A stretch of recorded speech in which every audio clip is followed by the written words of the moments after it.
What's up, guys? We're into Wrath.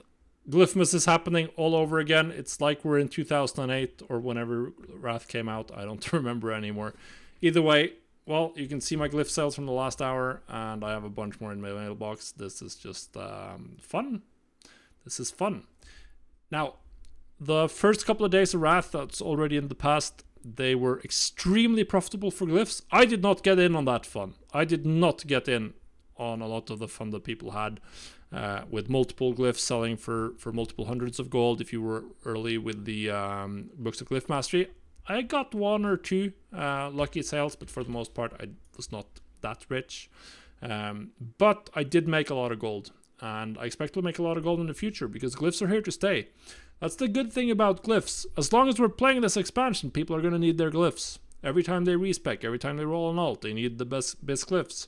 And they're going to buy them, and they're going to be relatively cheap, but still extremely profitable. Why is that? Well, the crafting cost is almost non-existent. Just look at some of these best in slot glyphs, like Glyph of Life Tap. It cost me 80 silver to craft, and it's valued at 40 gold. I sold one at 300 and something, but even at 40 gold, this is incredible profit for the time it takes you to craft it. This is a great item to sell. Well, it's the same with the Glyph of Living Bomb, although that's even worse. It's down to 15 gold. It's 80 silver to craft. It's nothing. So that's why glyphs are so good, or that's one of the reasons why glyphs are so good long term. Like even if the price isn't super high, like people are going to be willing to pay 15, 20, 25 gold for their glyphs and just not think about it. That's like 1 or 2 dailies. It's nothing. And that's still pretty profitable. So that's the good part about glyphs. And that's why I think it's still going to be good, even if you missed out on the initial profit. And probably, since I'm recording this 1 week before all of you see it on YouTube, a lot of these prices are going to be even lower. Now, if you want to do this, absolutely, you have to unlock your recipes, do your Northrend inscription research and the minor inscription research. Oh, I didn't actually do that this day. Do that every day. Stay on top of that. That's going to give you a good chunk of your recipes, and then you have the recipes that come from your books of glyph mastery. Is it worth buying them? That's an important question. Probably yes, is my answer, essentially. So look at the price right now. It's 70 gold. We can get a bunch of them for 85. I purchased 14 at an average price of 84 gold. I've not bought everyone yet. I did get in a couple of extremely high sales, but even if you're expecting to just sell glyphs at, say, 10 gold profit on average, that means you need to sell 8 of every glyph or 9 of every glyph on average at 10 gold, and then you've made back the money from the Book of Glyph Mastery. And you have the entirety of Wrath to generate these sales, which I think is probably going to be worth it. Now, that is definitely a long-term play, though. We're not at the point where you could buy a Book of Glyph Mastery for 400 gold and you'd get a good recipe and you'd literally sell that for 400 gold and just pocket the money right away, and then you'd sell just a production line of Glyphs of Howling Blast or Living Bomb, which was incredible yesterday and the day before. For the people who were in on that, not me though.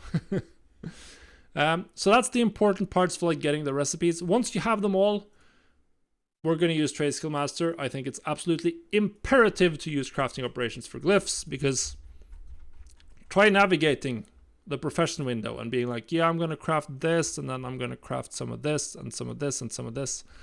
That's not going to happen.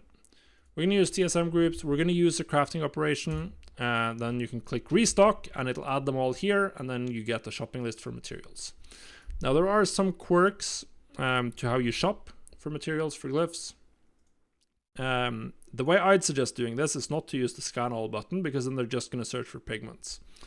Of course, your crafting cost isn't going to matter too much, but if you look at, say, dusky pigment, you can also do what's called a crafting search for pigments. Type the pigment name and then /crafting. As you can see right now, someone's selling dusky pigments for 1600 gold each, so that's a no-go. But I can also buy herbs to mill. As you can see here, bruiseweed is pretty cheap. General rule of thumb, 2 herbs equal 1 pigment. So with bruiseweed, 2 herbs, that's 17 silver, that's 34 silver per dusky pigment. It's a lot cheaper than 1600 gold. Of course, this isn't the usual price. Someone's reset the pigments, but whatever. So I need 12 dusky pigments. That means I need about 25 brew sweet. I just bought 15, so I can just buy 10 more and I'll be done. And then you do the same for the other ones. For your Ink of the Sea, you definitely want to check and compare the herb prices. It might be cheaper to do Adder's Tongue or one of the more high yield ones. Then you'll get a lot more snowfall inks that you can potentially turn into Darkmoon decks or something else. Or if you're just doing glyphs, it could be better to do Death Nettle or Gold Clover. It's still the same general rule for the Ink of the Sea pigments. You're going to get 2 pigments on average, or you're going to need about 2 herbs on average per pigment. So you buy that. You can use a group with all of them. You can search for them individually. It definitely helps down the line to figure out what the cheapest herb is for each specific pigment. Like I know that nether pigment is TBC herbs, and I know that fellweed is almost always the cheapest one for nether pigment, so I just buy nether pigment, or I just buy fellweed directly.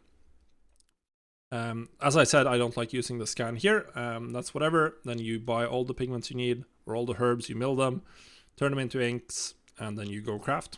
And then it's just a matter of posting them. Now, one thing, you want to save time here, and there's one part of this crafting operation that's incredibly important. You're going to get this TSM setup in the video description, or in the blog post linked in the video description. But this crafting operation is something you should be changing around. You may want to stock more or fewer glyphs at the time. Depends on the sale rate, depends on how much inventory space you have. Like bag space is...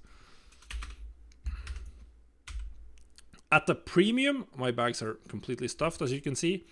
And you may want to change your minimum profit amount. Personally, I'm doing 15 gold at the moment. I don't want to waste my time on lower value glyphs. I already have too many low value glyphs. So I only restock the ones that are pretty expensive right now. This is something you'll have to change your own mind about. There's no correct answer. We're posting all of them based on their crafting cost, so that's just trivial.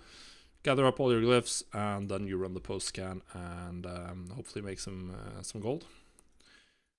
So yeah, that's it. Like I said, guys, I expect this to be profitable for most of the expansion, even though the most wild profit period is in the past.